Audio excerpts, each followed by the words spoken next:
बात करेंगे बिहार की। बिहार में मध्य प्रदेश के मुख्यमंत्री मोहन यादव आए थे और मोहन यादव आए तो यादव समाज के लोगों ने उनका जमकर स्वागत किया। अभिनंदन समारोह आयोजित किया गया। इस मौके पर क्या कुछ कहा गया है यादव समाज के नेताओं की तरफ से, पहले सुनाते हैं हम आपको।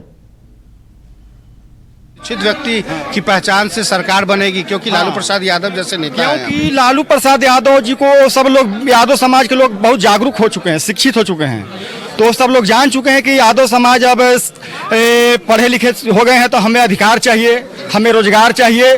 और लालू यादव अभी भी वह तेल पियावन, लाठी घुमावन, भैंस चढ़ावन वाला बात करते हैं, तो उसके साथ अभी यादव लोग जाने के लिए तैयार है नहीं, क्योंकि उनको शिक्षा और रोजगार चाहिए। और 15 साल लालू यादव, 15 साल से ऊपर 18 साल के लगभग नीतीश कुमार, ये दोनों मिल करके करीब 30 साल 33 साल के लगभग हो गया शासनकाल। और बिहार देखिए कि अभी भी पूरे भारत में, तो ये काफी एक महत्वपूर्ण बयान कहा जा सकता है कि बिहार में अब मानसिकता लोगों की बदल चुकी है। हमारे साथ हमारे बिहार संपादक एसके राजीव जुड़े हुए हैं। राजीव जी, जिस तरह से मोहन यादव यहां आए हैं, उनका अभिनंदन समारोह हुआ और बीजेपी ने इसे एक बड़े कार्यक्रम की तरह प्रचारित किया है, तो बिहार की सियासत में इसका कितना असर दिखेगा? नहीं, देखिए उदय जी, दरअसल में जो आज मोहन यादव आए थे मध्य प्रदेश के मुख्यमंत्री, तो वो बीजेपी के कार्यक्रम में नहीं आए थे, बल्कि श्री कृष्ण चेतना परिषद, जो कि यादवों का एक संगठन है और नंद किशोर यादव विधिवत उस संगठन को चलाते हैं, तो उस संगठन के बैनर तले वो आए थे। और यही वजह कि आप देखे होंगे जो मंच पर जब मोहन यादव थे तो उस समय बीजेपी का कोई भी बड़ा नेता जो है वो मंच पर मौजूद नहीं था। हालांकि यादव समुदाय से आने वाले नंद किशोर यादव, रामकृपाल यादव और नवल किशोर यादव जो है वो मंच पर निश्चित तौर पर उन्हें सम्मानित करने के लिए गए थे। और मोहन यादव ने विधिवत जब मंच से अपना उद्बोधन शुरू किया तो उन्होंने यह कहा भी कि भाई नंद किशोर जी और रामकृपाल जी जैसे सीनियर लीडर को वो मंच पर बुलाना चाह रहे थे, लेकिन उन्होंने मंच पर आने से इनकार कर दिया। लेकिन जो एक सबसे महत्वपूर्ण बात है कि मोहन यादव के बहाने बीजेपी जो है वो बिहार के यादवों को एक मैसेज जरूर देना चाह रही थी, और उस मैसेज को देने में बीजेपी पूरी तरीके से सफल रही। क्योंकि जो मंच था वो भले ही यादव का मंच हो, यादव चेतना का मंच हो, लेकिन उस मंच के माध्यम से मोहन यादव अपनी बात जो वो कहना चाह रहे थे वो कह गए। और उन्होंने इशारों में ये जरूर बता दिया कि बिहार में नेतृत्व का जो है वो एक बड़ा अभाव रहा है, और यही वजह है कि बिहार को विकास के उस जिस पायदान पर खड़ा होना चाहिए था उस पायदान पर बिहार खड़ा नहीं हो पाया। उन्होंने नरेंद्र मोदी की जमकर तारीफ की और उन्होंने यह कहा कि मोदी एकमात्र देश के ऐसे नेता हैं जो कृष्ण की नगरी से आते हैं। उन्होंने कई बार मंच से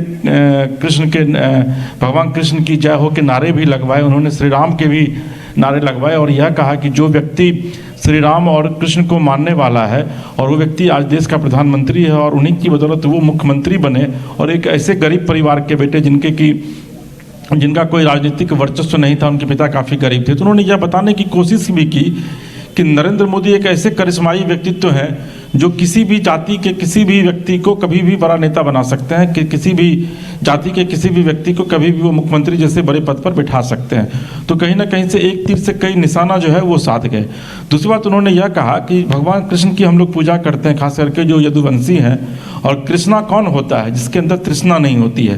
तो उन्होंने लालू यादव पर भी कटाक्ष करने की कोशिश की कि चूंकि लालू प्रसाद यादव जो हैं वो लगातार तृष्णा से भरे हुए हैं, यही वजह है कि कभी वो खुद तो कभी पत्नी तो कभी बेटा तो कभी बेटी, इससे ज़्यादा बाहर वो निकल नहीं पाए हैं। तो उन्होंने यादवों को एक बड़ा मैसेज जो है वो देने की कोशिश की। इसके बाद मोहन यादव वहाँ से सीधे निकले और फिर भाजपा कार्यालय पहुँचे। वहाँ भाजपा के अधिकारियों के साथ उन्होंने उनकी विधिवत मीटिंग हुई और किस तरीके से 2024 के लोकसभा चुनाव में बिहार में यादव मतों का जो है वो पोलराइजेशन बीजेपी के पक्ष में किया जा सके, इस पर उन्होंने गहन विचार विमर्श किया। और जब बाद में मीडिया से उन्होंने बातचीत की तो उन्होंने सीधे तौर पर यह कहा कि यही वो बिहार है जो एक दिन पूरे एशिया नहीं बल्कि पूरे विश्व का नेतृत्व करता था। उन्होंने सम्राट अशोक का भी नाम लिया। उन्होंने कहा कि सम्राट अशोक जब यहाँ से शासन चलाते थे तो उस समय कंधार तक यहाँ का बिहार का शासन हुआ करता था।